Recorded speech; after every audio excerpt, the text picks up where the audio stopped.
Welcome to The Unconventional Path, Secrets to an Igniting Your Business with Bela and Mike mini episode.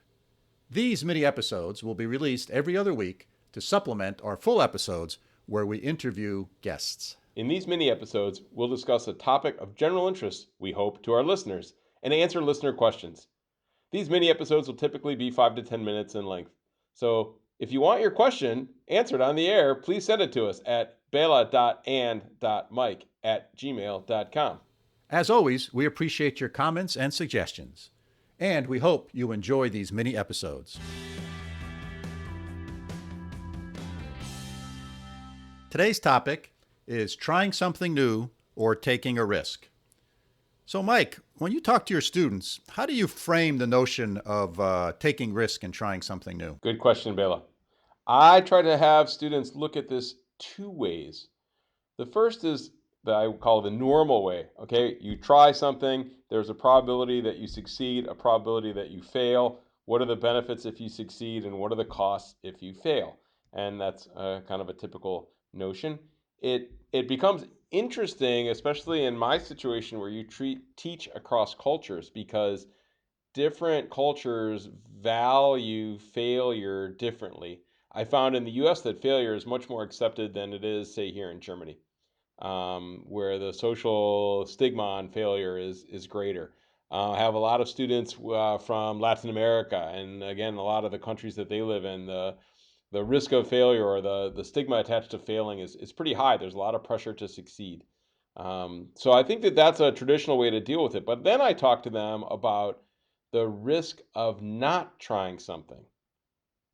And what are the benefits and the costs if you don't do something? And a neat way to think about this is kind of how companies get disrupted, right? So if you look at coffee, for instance, um, Maxwell House in the US was the dominant seller of coffee in the pre-Starbucks era.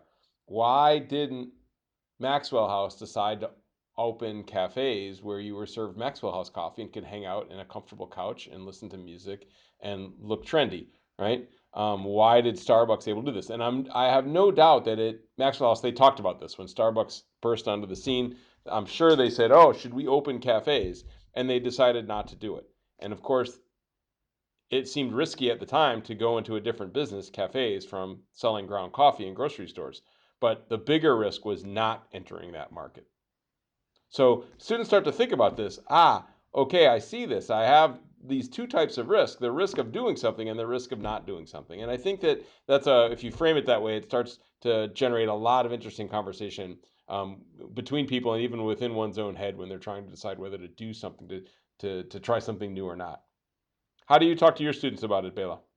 So, so Mike, I think the way you frame that, the notion of what's the risk of not trying something new is really, really critical and key here.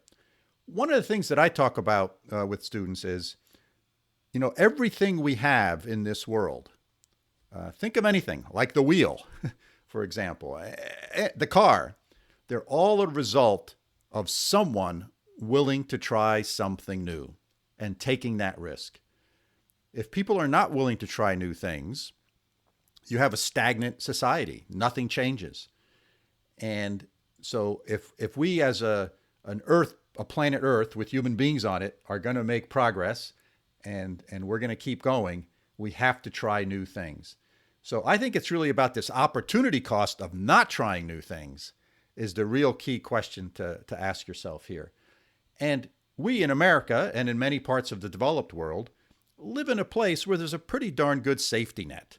As Darren Janelle, one of our long-form podcast interviewees, said in his podcast, when I asked him about risk, he said, look, you're not going to starve to death. And that's very true in sort of the developed part of the world. The risk in other parts of the world and other cultures is different. And I think that's a whole interesting topic that maybe at some point we should have some other guests on to talk about, because I think that deserves some attention. But I think this notion of not trying is really the right question to ask. Good point, Bela. I think that's a neat way to frame it. How do you, when you're looking at this from your venture capitalist hat and in your world of startups and things like this, how does that translate over? Well, look, as a VC, it's all about taking risk. And when I teach my course in private equity, I think one of the big challenges in managing a private equity fund or a VC fund is this notion of managing your risk and knowing that if you're in a seed stage VC fund, probably half the investments you make are going to turn out to be zeros. They're not going to be successful. So VCs and private equity folks really understand and study risk. And they, try to look at, there's sort of three broad categories of risk one can think about in sort of the VC space. One is technology or product risk. Is the darn thing going to work? Another one is market risk. Is there a market opportunity for it?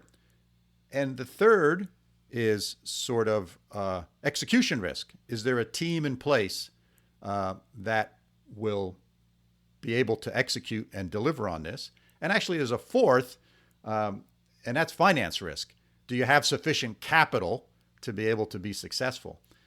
And you think about those risks, and you got to figure out how to manage them. And there's some VC funds that are more risk-taking than others, just like some individuals are more risk-taking than others. So I think that's another way of framing it, is across those parameters. Interesting. I like it. Good. All right. So why don't we wrap this mini episode up, Mike? I think that's a good idea. All right. So thanks for listening, and I hope you enjoyed this mini episode. This podcast is produced for Mike and I by our friends at Busy Media of Schenectady, New York. They can be found at busymedia.co.